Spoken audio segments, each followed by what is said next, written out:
Today we will look at the Indian miniature paintings as part of the history of painting in India. If we look at Indian painting, painting started with, we consider painting studying from Ajanta and later Ellora, but Ajanta is considered to be the first pictorial achievements, achievements in painting. Well, we have prehistoric paintings, but considering the historical period, we would mark Ajanta as an important beginning of Indian painting. So, Ajanta is a mural painting. The paintings were done on the walls, and they were monumental in size, bigger in size. And the way we look at Ajanta painting is also different from the way we look at miniature painting. Miniature painting basically means smaller paintings. They are smaller in dimension, which is different, and they are most often they are produced in folios, in numbers. So, miniature painting is not produced as one single piece most often, but as a part of number of paintings, a part of illustrations or illuminations. So, they are produced in albums, for example. So, they are called albums. So, unlike mural painting, which is done on the wall, and we look at a mural painting from a distance, we do not touch it. But when it comes to miniature painting, ideally miniature painting was not done to hang on the walls, which nowadays we see in museums, that miniature paintings are hung on the walls, but initially, ideally, as principle, miniature painting is meant to see by holding in hand and looking very like in a close proximity, right, like you read. It is like reading a painting, unlike the experience that we have when we look at Ajanta paintings or any mural painting that may be anywhere in the world. So, when we look at miniature paintings, the experience of looking at miniature painting is very intimate rather than that distanced way of looking at a mural painting. So, miniature painting is not just a matter of looking, but it is a matter of reading the image, reading the painting and holding it with that close proximity. And generally miniature paintings are done on paper. Before they were done on palm leaves, but later you have paper being used as an extensive material for miniature painting, and it becomes fragile, it becomes very delicate slowly. So, it has when we look at miniature painting, it has the entire experience of holding and this fragile paper and the painting on that fragile paper. So, it is not just a matter of looking at the image, but the entire experience of holding a miniature painting and then looking at and experiencing the entire process. This is very interesting, and which is different from the mural painting that we have seen. If you look at the history of miniature painting in India, it more or less starts in the late medieval time. So, let us say it is some 10th, 11th century. So, let us see some schools of Indian miniature. Prominent schools of Indian miniature are Jain style, Mughal style. Mughal style is the most prominent style of miniature painting, which proliferated during the Mughal rule in India. And we do have some provincial Mughal schools, but the main Delhi Mughal Darbar school is the most important school that we study when we study Mughal miniature. So, after that we have Deccan miniature painting, and then Central India. Central India is Mandu, Malwa, that region, and Rajasthan are Rajput, both, like either Rajasthani painting or Rajput painting, they are same. So, in Rajasthan region you have different Rajputs ruling in the during 15th, 16th, 17th century and later. So, those rulers have patronized, which is why it is called those Rajput rulers were patronizing painting. So, which is why it is called Rajput painting or Rajasthani painting. Another school is Pahadi. Pahadi is also like, Pahadi means hill, Pahad means hill. So, Pahadi means hill oriented. So, the hills, either it is Punjab hills, Himachal. So, the small places that existed and paintings were produced at in those places comprise together as Pahadi schools or Pahadi painting. So, we will look at different schools now as we go along. Before we get into Jain style, before Jain theme and Jain faith was represented in miniatures, Buddhist miniatures were produced in the eastern India, in the Pala, where the Pala dynasty was ruling. So, those were very important. So, for example, Prajna Paramita, Maya Mayuri, so Pancharaksha, these are the important illustrated manuscripts of Buddhist deities, which were done in Ajanta style basically. So, the late Ajanta style, the most sophisticated Ajanta style, could be reflected in the miniature form in these illustrations, and earlier illustrations were the format in which paintings were done, where you have an image and corresponding to that image you have the text. So, the text will talk about, let us say if it is a Jataka tale, it will talk about the Jataka tale, one of the Jataka tales, and the image corresponding to that just beside the text, the image would correspond, would have a dialogue with the text. So, it does not mean that it is representing the story, but it is helping the story to come out well when we read it. So, in the initial format, and which continued into the later times also, but the text, the dominance of text reduced gradually. But initially when we look at these Pala dynasty manuscripts of Buddhist deities, they were equally, like the space of painting was shared equally by the text as well as the image.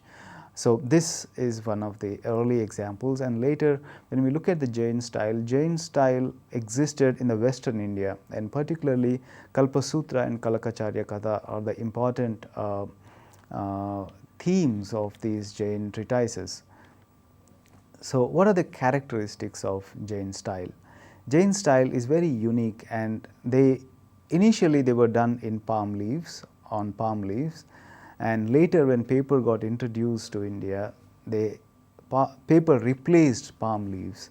So, if you look at the style of these Jain miniatures, the palm leaf miniatures, they are exaggerated in terms of linear quality. So, the drawing, the linear quality of the forms, they look flat. You do not have modeling, the kind of modeling that we see in the context of Ajanta or in the context of Pala dynasty Buddhist manuscripts, but the manuscripts of Jain style are linear. The figures are drawn with linear quality, and you have facial outlines being emphasized. We can clearly see the outlines, and nose is really sharp and elongated, long and sharp nose. Eyes look like petals, and you have one eye bulges out of the face. So, that is one of the very prominent characteristics of Jain style, where an eye bulges out of the profile of the face. That is a very remarkable feature, and backgrounds are illuminated in shades of dark blue, largely red, green and yellow. So, you have a flat background on which you have a central image or the narrative image, and surrounding that narrative image you have objects or animals or whatever ambiences are created. But when you look at these, we will look at the images, when we look at these, the spatial organization is flat, and this is very important. The flatness of the spatial organization, the flatness of these paintings. So, sometimes gold is also used to decorate, gold foil or gold pigment is used. So, Like the Pala dynasty Buddhist deity manuscripts, illustrations, Jaina illustrations, manuscripts were also text as well as image oriented. So, text occupies as much space as the image. If you look at this image on the screen, which is a Kalpasutra manuscript, a page from Kalpasutra, so coming from 15th century. So, this belonged to Gujarat area, what is Gujarat now. So, basically Kalpasutra talks about, and Kalakacharya Katha talks about the life stories of Mahavir Jaina, right. So, like here you can see Mahavir is represented like an iconic figure in the center, and the flat blue background, as we saw, the flat blue background is used, and when he is sitting in the center, you have two trees flanking him. On either side you have two trees, and trees are also represented in an ornamental sort of an effort, right. And so you can see all this clear outline, the sharp nose, you can see the crisp emphasis on the outline, and you have the figures, the same figures with hands in the gesture of namaskara. They are like visual motifs, right. So, this is an example you can see, and we have furthermore examples like this. For example, this is again Kalpasutra manuscript, and this image shows where Mahavira is plucking his hair out and to renunciate, to go away from the society, from the material world. So, this is that moment where he is plucking, and it is a very interesting image where he is shown he is plucking and the way he is sitting, and you can see the blank blue background, and everything is arranged in the flat space, in the two-dimensional space. So, there is no suggestion of perspective, right. So, there is nothing beyond what you see, right. So, it is more like inscription, the way you write on the paper, as if there is nothing beyond the paper, it is flat.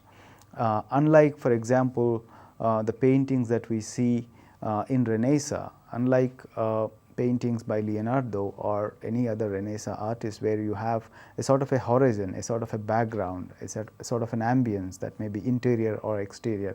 But here it is more about the story itself, it is not about the ambience, it is about the people, the figures that may be Mahavira or his wife or mother, or the people that are participating in the story. It is more about the story rather than the ambience. So, these are really interesting images, and this is another example where this tells about, it is a very small painting, but within that small miniature painting you have an entire story, an elaborate story being narrated, but using a certain kind of a synoptic narrative structure. Synoptic narrative structure is, for example, if you look at a motif, the motif itself tells us about the story, right. For example, if you look at the lion here, the elephant here, the white elephant is nothing but it tells the story of her dream, Devananda's dream, Devananda, the mother of Mahavira. So, Devananda's dream could be understood by looking at the white elephant. So, actually this painting is about, it's talking about 14 auspicious dreams that were dreamt by Devananda, right, regarding the birth of Mahavira.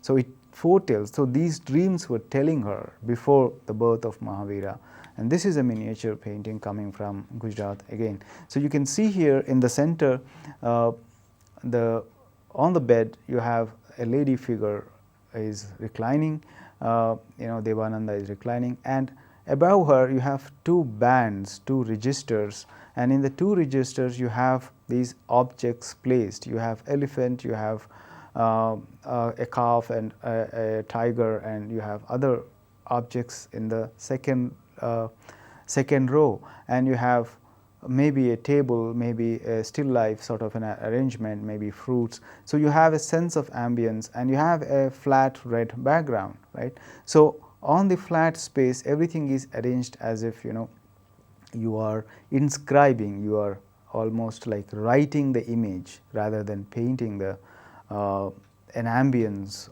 in the image. So this is very interesting, and if another small information could be later the modern artists were really inspired by the Jaina miniatures because of the qualities of modernist aesthetics. So using their modernist aesthetics with the understanding of their modernist aesthetics, many of the modern artists have referred and actually praised the Jain miniatures.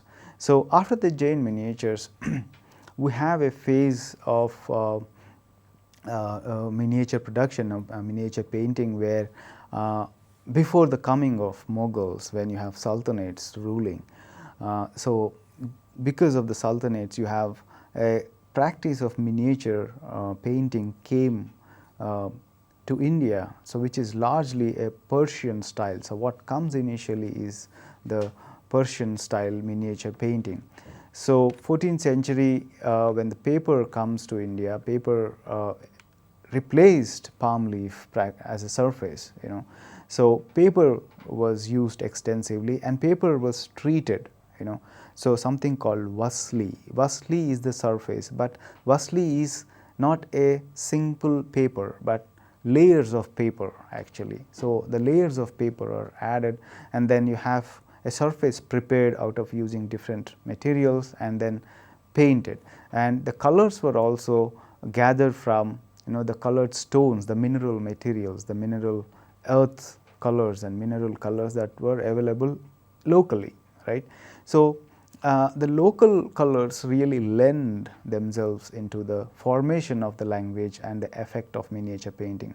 So a new trend in manuscript illustration. So the text as well as image, the text image coordination that we see in manuscript illustration, that continues even after Jain miniatures. So that was said by a manuscript of the Nimath Nama, right. Nimath Nama is nothing but it is about the pleasures, So it was painted in Mandu, which is Mandu now, it was called Malwa.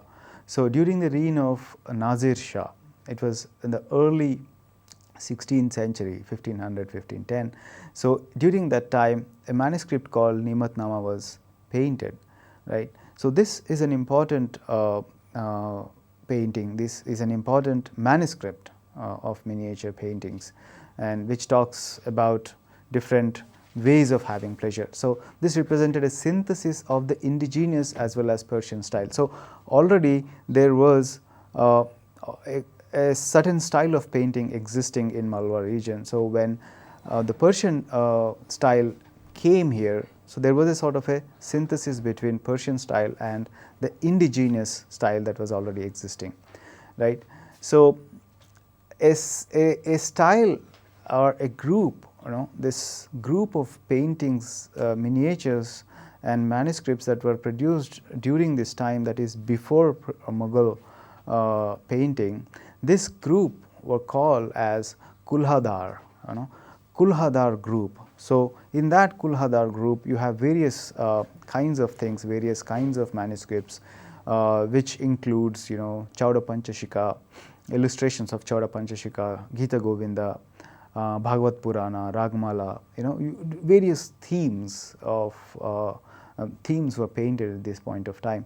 So largely religious, but at the same time folk, and the folk stories that were existing or the legends, right. The style of these miniatures is marked by the use of brilliant contrasting colors, vigorous and angular drawing, transparent drapery, and the appearance of conical caps, kulha is conical caps like a canopy, right.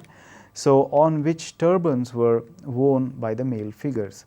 So because of the conical dimension, it was called conical caps over the head. So Kulhadhar is nothing but the person who wears that particular kind of a conical cap. So which is why it is called Kulhadar group. So later you have a transformation of miniature style. If you look at this image, this is called, this is a miniature, this is a manuscript of Lord Chanda. Lord Chanda was a story written by Maulana Daud of Dalmu, right. So, it is about, it is a love story basically between Lord and Chanda, but if you look at the paintings, these are very interesting paintings, and it is a folio, right.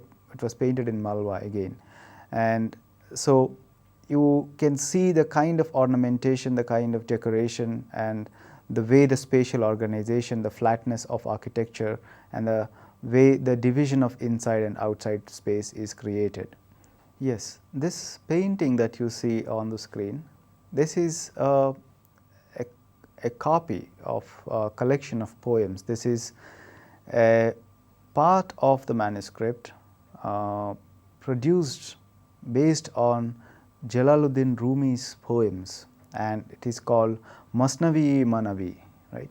So, based on this collection of poems, a set of miniatures were painted, and this is painted in 1273, that is the 13th century, right. And it appears as if this is been painted not in India, but maybe outside, maybe in Persia. So, because the text that is added later, the text is added in around 16th century, right. So, this could be painted in India or maybe outside. I mean, it is not very clear as for us.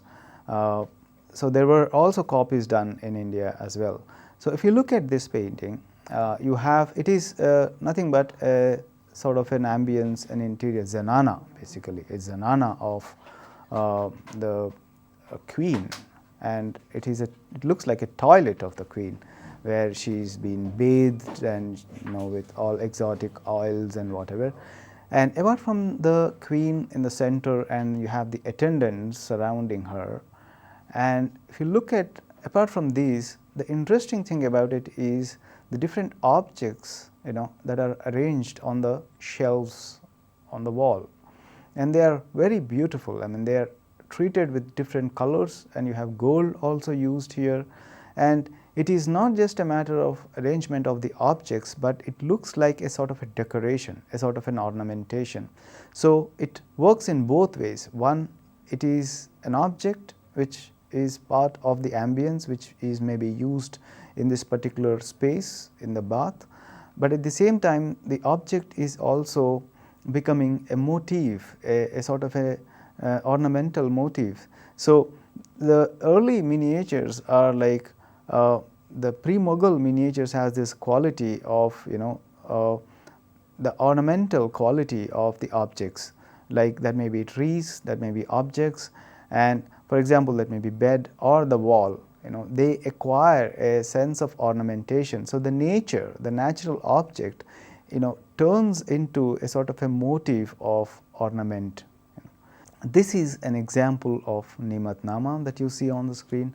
Nimatnama, as I said, it is called Book of Pleasures, or Nimatnama could be translated as the Book of Pleasures. So, in that you have many things talked about, and if you look at the image on the screen, you have text, more than the painting, the visual image, you have text occupying a lot of space, right, and the visual image is sort of corresponding to what the text is talking about. So, you have in the visual image, if you see in the painting, you have the king sitting in the center under a canopy, and you have a white ground, and the ground is not decorated, but it is treated with grass. But if you look at the way the grass is treated, it is more like a calculated ornamental laying out of different motifs, or the motif of the grass. It is not a naturalistic representation of grass, but a sort of an ornamental decorative treatment of the representation of grass. So, the king is sitting, and a sort of a cooking is happening in the foreground, the cooking process, and you have people cutting and showing the king about what they have cooked. So, this is basically about the book of recipes. You have different recipes given, how to cook different things are described in this book. Part of it is the recipes of different dishes. And you have a very interesting feature that you can see here is the canopy, but the canopy is held by the trees, right. It looks like as if they are held by the trees, but the trees are standing on their own. I mean, it is very interesting where there is a sense of ambiguity created. You know, the canopy is looking as if it is standing with the help of these two trunks of the trees, but at the same time the canopy is hanging in the air. So you have these interesting ambiguities when you look at these miniatures in the pre-Mughal particularly. This is another example of from Neematnama, where the king is sitting in the garden and you have a pond over there. It's a very beautiful and very clearly painted, clearly demarcated spaces. You have the king again sitting right in the center, you have attendants, he's offered maybe a beetle or a sort of a drink, you know, and you have a very clearly laid out garden at the back, and right in the foreground you have a very clearly laid out pond, and within the pond you have lotuses and you have birds, you have ducks within that pond. So you have an entire ambience, you have an entire environment, and this is a very important feature of miniature painting, where they capture the environment. It is not about what you only see, but it is about the entire sensual experience, how to capture the entire experience of, for example, being in a garden, you know, and a garden of the prince and of the king, right. So Giyat Shah, basically Giyat Shah was someone who built pleasure ambiences in Mandu. If we go to Mandu, you can see these pleasure houses. So he was very much interested in this, you know, the pleasure aspect of life. So after Neematnama, you have something like Chauda Panchashika. Chauda Panchashika is again an interesting love story. Look at the image. The image is very vibrant, very bright. You can see the red and the green and the contrast of red and green. And the interesting dimension about it here is you have both the ambiences, the inside as well as the outside are represented on one single surface, right. And it is different from what we saw in Neematnama. This is a very different style. It is more ornamental, it is more decorative, where it is not about the environment, but it is more about the story, about the folk tale or the legend. It is basically the legend rather than the folk tale. So you see on the left side you have a bed, it looks like a bed chamber, and you have a bed sheet, a very beautifully checkered bed sheet, and you have an architecture, right. So you have the inside of the architecture represented by using bed, and the very beautiful architecture painted in white, and you have a sort of triangular roofs, and inside the bedroom you have objects placed that could be used within the bedroom, and you have a flat green background, right. The flatness, again the quality of flatness in Indian miniature is very intriguing, very interesting, where it is not flat, but it has a certain amount of depth. That amount of depth is created by the method of painting, because the way they would paint in layers, and because of which the intensity and the depth of colors, even if you look at the flat colors, the intensity and the depth are really engaging. They are not neutral, but they are engaging, and they create psychological and emotional sensations when we look at it. Anyway, so when you come out where this lady, the lover, is standing, the figure is standing outside. I mean, so by just one pillar, the artist has created two ambiences. One is the inside, another is the outside, and the outside is red and the inside is green. So the color sensation is also different. Maybe it is summer, maybe it is the day, and maybe it is night, because the sky looks darker, right. So if you look at the representation of flora, I mean representation of plants and flowers. It's very ornamental, very decorative, and which is why it looks very flowery, very celebratory, right? And you have a sort of a pond, and the water is also represented by using these concentric lines, very interesting concentric lines. So what is the story? The story of Chauda Panchashika is, it is a legend actually, a legend that, basically this, the legend lived through the poems that are written by Bilhana. Bilhana was a Brahmin who fell in love with the daughter of King Madhanabhirama, sorry. So Madhanabhirama, his daughter, and Bilhana falls in love with her, right? So they had a secret love affair, right?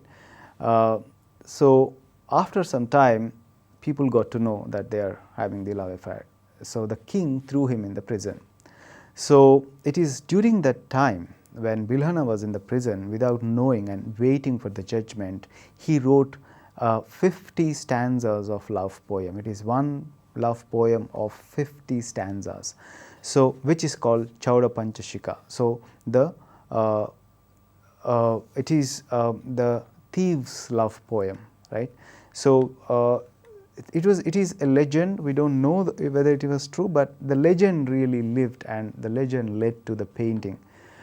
And during the pre-Mughal style, another important theme was Bhagavata Purana, and Krishna, the figure of Krishna becomes very important. And you know that it was the time, 16th century, 15th century is the time, 16th and 17th century. So this the late medieval time is the time of Bhakti movement, where Vaishnavism and Shaivism became very prominent, and there was a rivalry between them. But so we can see in miniature painting that Vaishnavism reflecting extensively, and Krishna becomes this lover god, So Krishna's stories were represented. So Bhagavat Purana was painted many times. So this is the image that you see on the screen is one of the examples of Bhagavat Purana, and this could be coming from Mathura region, so painted in the 16th century. So this is the episode where the painting that you see on the screen is the episode representing when Vasudeva, the father of Krishna, is stealing Krishna and taking away from Kamsa's hold away from Kamsa's hold. So, so look at the image how it is represented, right? So you have on the right side you have the interior, maybe prison ambience, right? And he came out, and the Vasuki, the snake Vasuki is helping him, and you can see the dark sky representing the dark sky and the blue sky above that, and that represents the thunderbolt, or that represents the bad sky, the sky which is not pleasant. And you have people sitting right in the center, unactivated. These people could be the caretakers of the prison, or these people could be the people waiting for Vasudev to enter Mathura. So he's walking away, and he's walking away from the painting, and right in the bottom you have water, that is a river that he crosses, and you have very interestingly lotuses and swans are represented in this. So again, the brilliant color is very remarkable in this painting.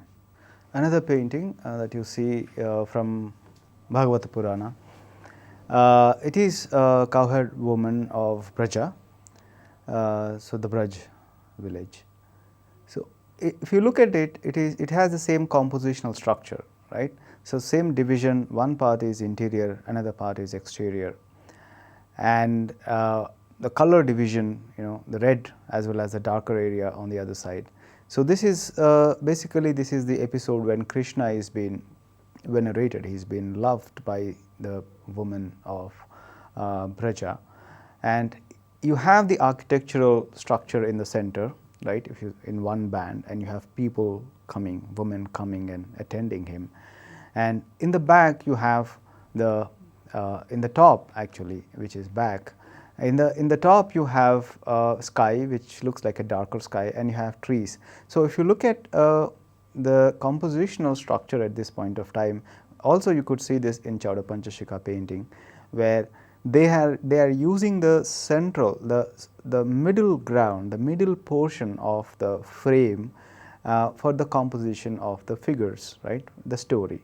And in the bottom and in the top, so you can see in the bottom here again the same lake with lotuses, and the lake, the river or water, the water is treated with a particular kind of a concentric lines, and in the background you have again the trees treated with again certain kind of an ornamental treatment of the leaves.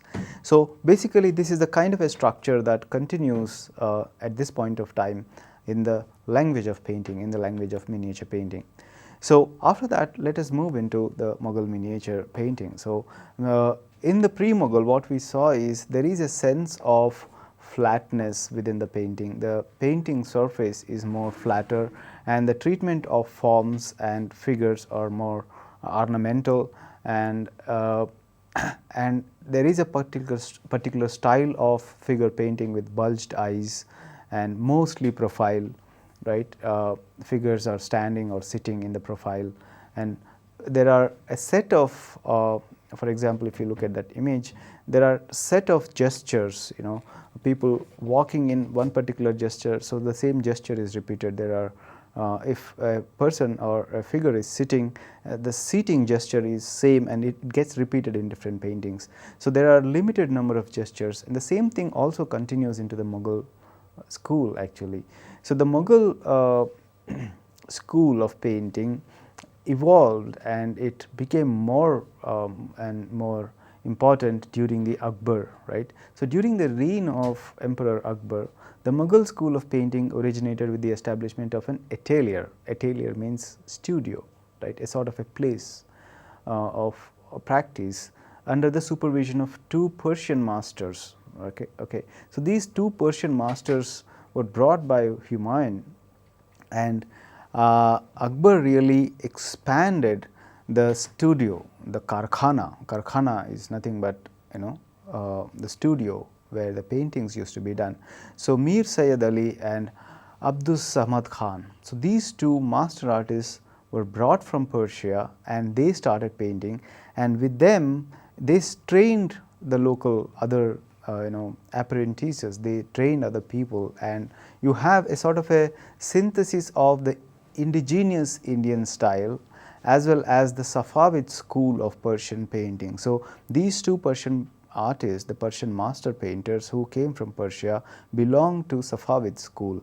So that, as well as the kind of painting that existed at that point of time during, you know, in the pre-Mughal style, as we saw.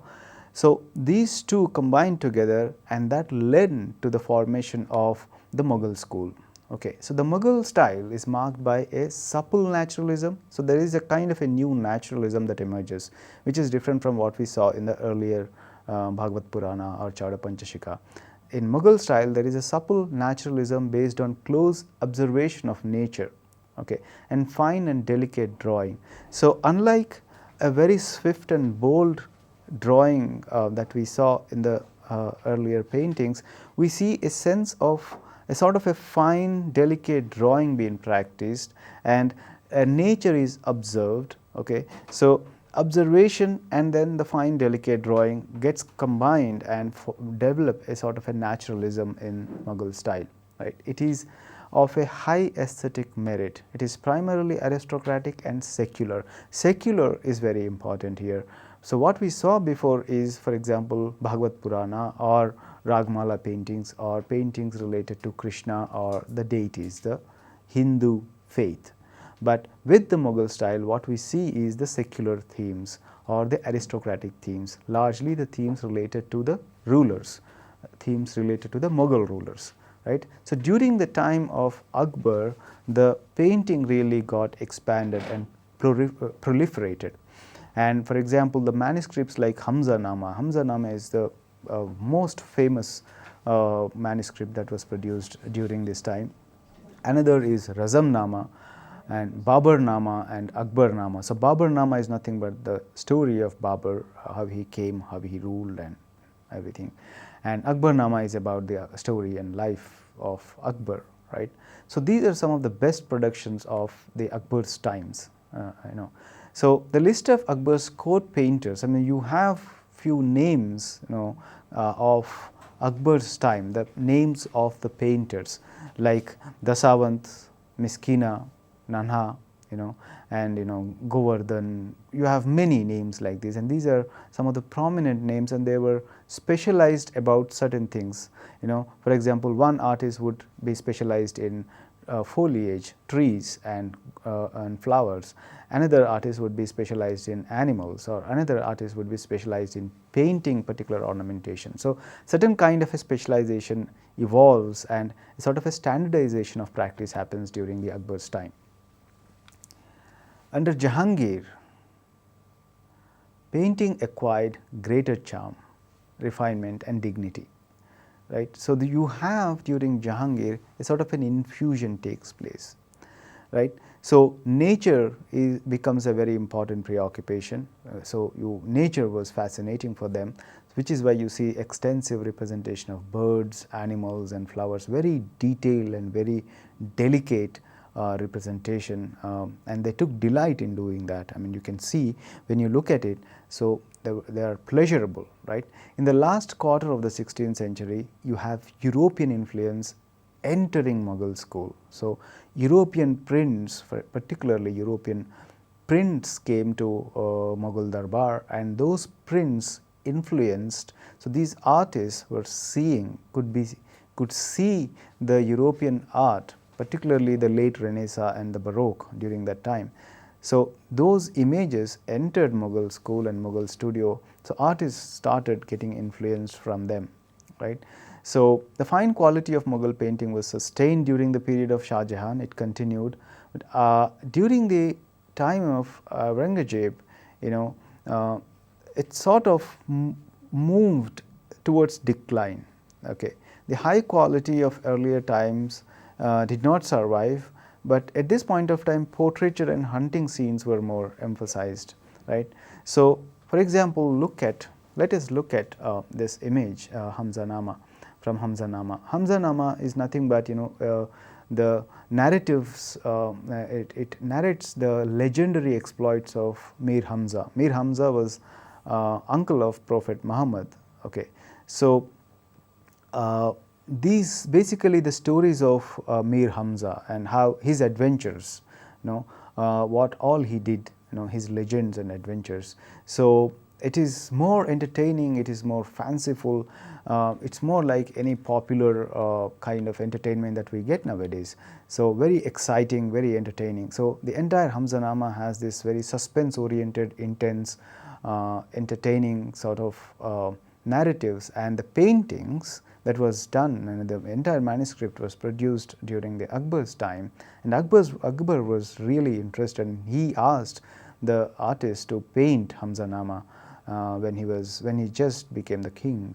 And so you have these paintings produced, and for example, if you look at this image you see where Hamza is sort of fighting with a dragon. I mean, a grotesque, very ferocious looking dragon, right. So you have many narratives like that where Hamza is saving people, saving the society, saving the people who are in needy or in danger. This image that you see is from Jahangir's period. So there's a difference. During the Jahangir's period, you have the Renaissance imagery influences the European painting, gets an influence on Mughal painting, and this is Jahangir with Shah Abbas of Persia. It's very allegorical. I mean, it's an allegorical painting where you have Jahangir hugging, embracing Shah Abbas, and Jahangir is standing on a lion. So that means Jahangir is like lion. So that is where the question of allegory. It is allegorical because the lion is not just lying sleeping there, but the lion is representing Jahangir also. So Jahangir is equal to lion here, whereas Shahbaz is more like a calf. He is not as powerful as Jahangir. So this painting is not just simple about people, but it is about more than what it shows. It is about, here it is about the power of Jahangir, and you have a huge halo, the golden halo or the disc that is carried by the angels. And interestingly, they are standing on this globe, and globe, earth as a round thing, as a round object, is something that was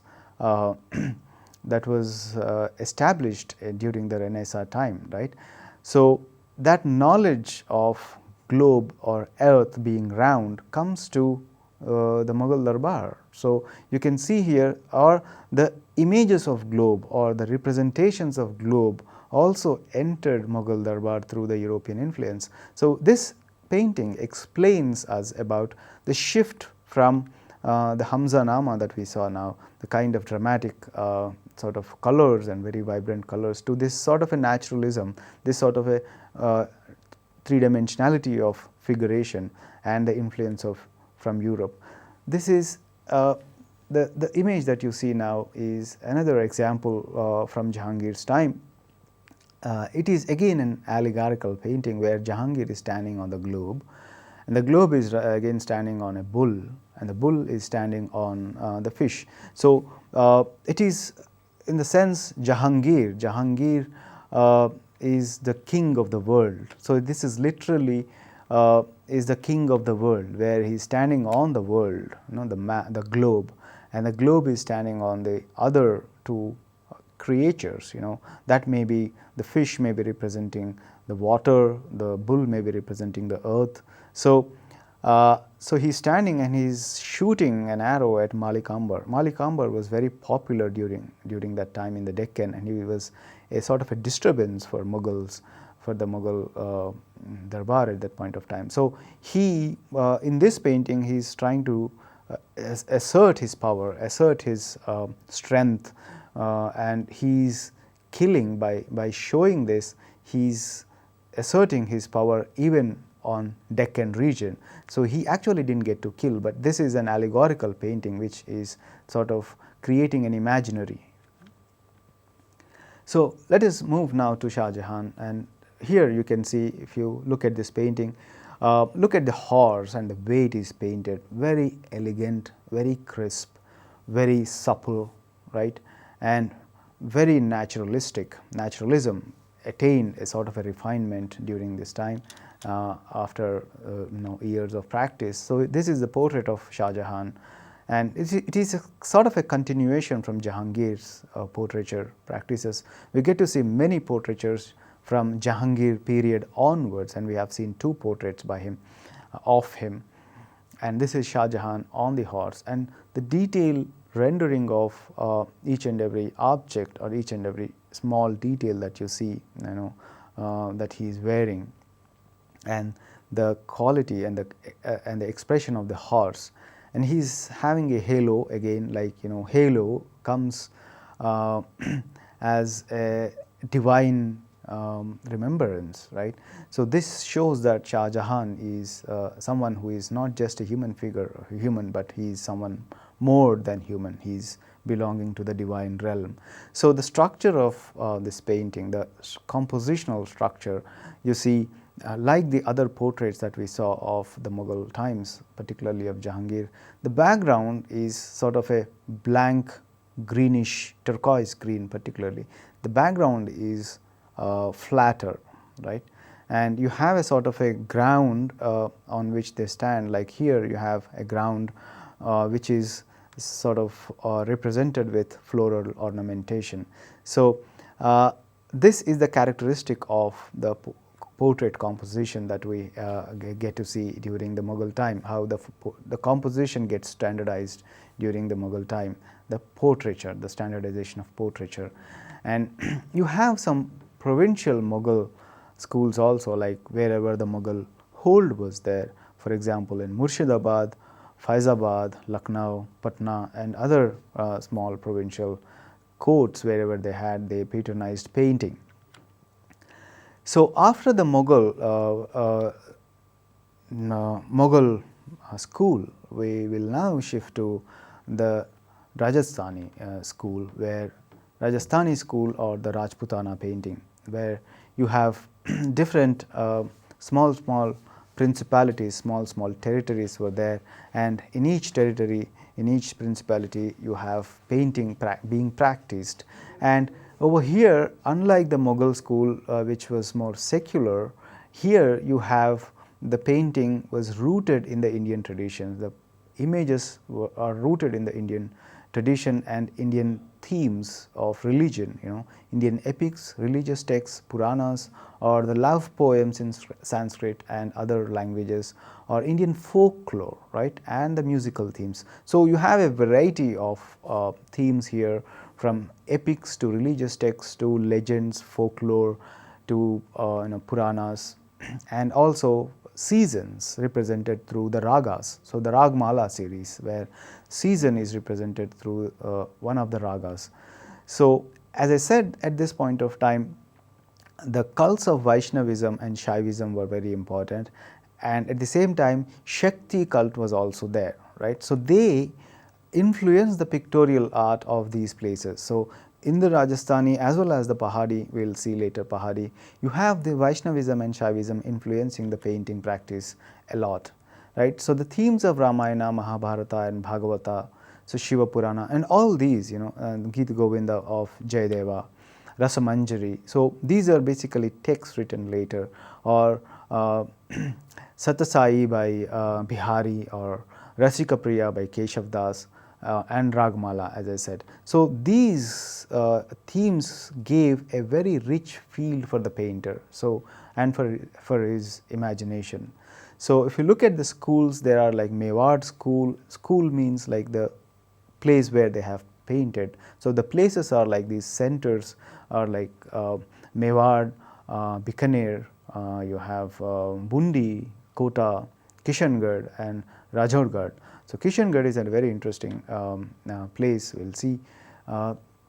So, the background, the flora and fauna and the symbols help the composition to express an intensity of feeling and emotion. So, these are emotional, and if you look at these paintings, particularly the Rajput painting, you have different emotions created within the painting, and these emotions are created, the intensity of feelings are created by using the colors and the way the composition is done, the way the flora and fauna is used, the trees or the landscape is used. So, so it is emphasized or marked by bold drawings, strong and contrasting colors. So, color is very important. So, the composition are very simple, and the picture space is often divided into compartments. So, like in the earlier context, here also you have picture space divided into compartments in order to separate one scene from the other, outer from the inner, or one time. So, you have a sense of time here. So, so the entire narrative represented within the painting composition, but what happens is the separation of the scenes takes place with the help of trees or with the help of architecture, right. So, let us look at this painting, a painting from Rasika Priya, right. So, here gold and other pigments are used on Vasli, and I said what is Vasli earlier, and this is from Mewad, right. So, here you can see how the architecture is used, the two levels of architecture is used, and Rasika Priya again is to do with the themes of Krishna, and how you can see the flora is created, and it gives a very good sense of, it looks like a spring, for example, right. So, you have the flora both on the top portion, on the left top, if you see, which is like the outside of the architecture, outside of this ambience, and within the ambience you have a lake, a pond at the bottom, and you have different trees represented. So, the entire environment creates a sense of coziness, a sense of beauty, a sense of love. So, Rasika Priya, which is why. Another example, as we move along, we have Krishna swims with the gopis, and this is by Bihari, Satyasai, text called Satyasai written by Bihari, and you can see this is coming from Mewad, where The same kind of floral treatment is there, and Krishna and gopis are actually bathing here, and it's about, again, about Krishna. And if you look at this, the mood, it is more like an evening mood, and you have the grey sky, bluish grey sky, and a lush green, right. So the division of the sky, the middle ground and the foreground is very, very clear. And this is again of Satyasai, from Satyasai, again Mewar. This is Krishna watching juggler, right. So again it is about Krishna, and here the architecture is helping us to get a sense of the ambience, and it is also dividing the inside and outside of the space. And you have, if you look at right in the center, at the bottom, you have the juggler juggling something, and you have Krishna on the left side looking at it, and other gopis and other attendants are also looking at it.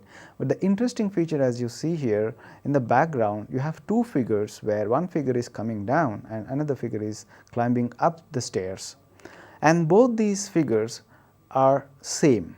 If you look at their composition, their drawing and their posture, they are same, but the way they are arranged, by the way they are arranged, they are creating a sense of animation and movement, right. One figure is coming down, another figure is going up. So by the very sense of, by the very way of arrangement, you can see how they have played with the sense of animation and movement.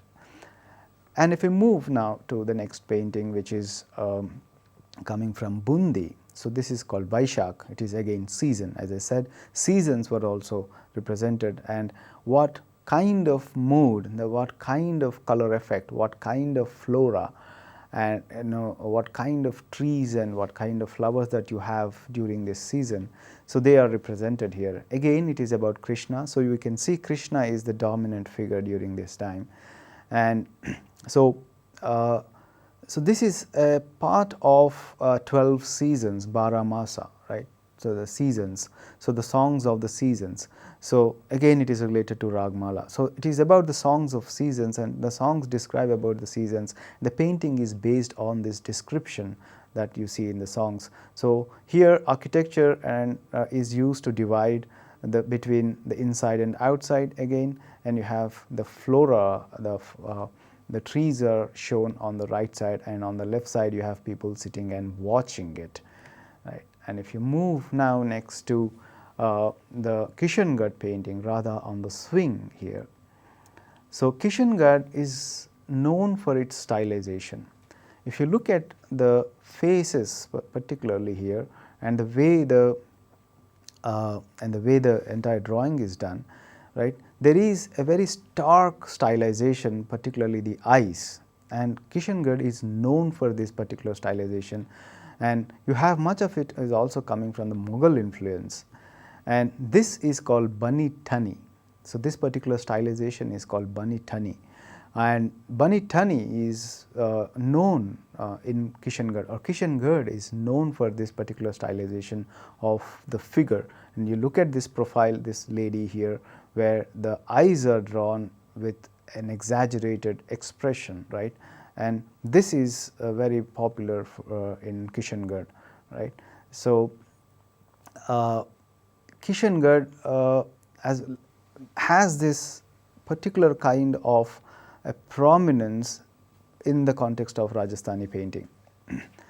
And we have seen different schools, and now we look at Kota. Kota, it is very simple, more very simply kind of arranged composition. It is Krishna sitting right in the center like a king, Krishna as Brijnath, right, from Kota, and you have an attendant. And this is one of the things that continues to later times also. And this is Gajendra Moksha, Gajendra Moksha, again Bhagavad Puran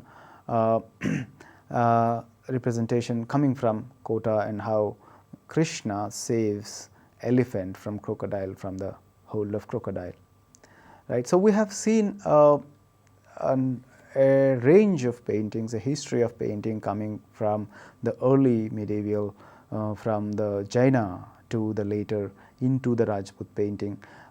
So we have seen the evolution, we have seen different kinds of approaches to miniature painting. So later in the context of late Mughal as well as into the Rajasthani painting, we have seen that they are more pictorial rather than text oriented. They are not like illuminations that we saw earlier. So painting, the visual space is given more importance, right? So the evolution of painting is also influenced by the kind of socio-cultural and the religious influences at that point of time. So when we look at these paintings, it is important to kind of keep in mind these socio-religious dimensions of the society and the moods that were created at that point of time, the emotional as well as the sensual moods at that point of time. Thank you.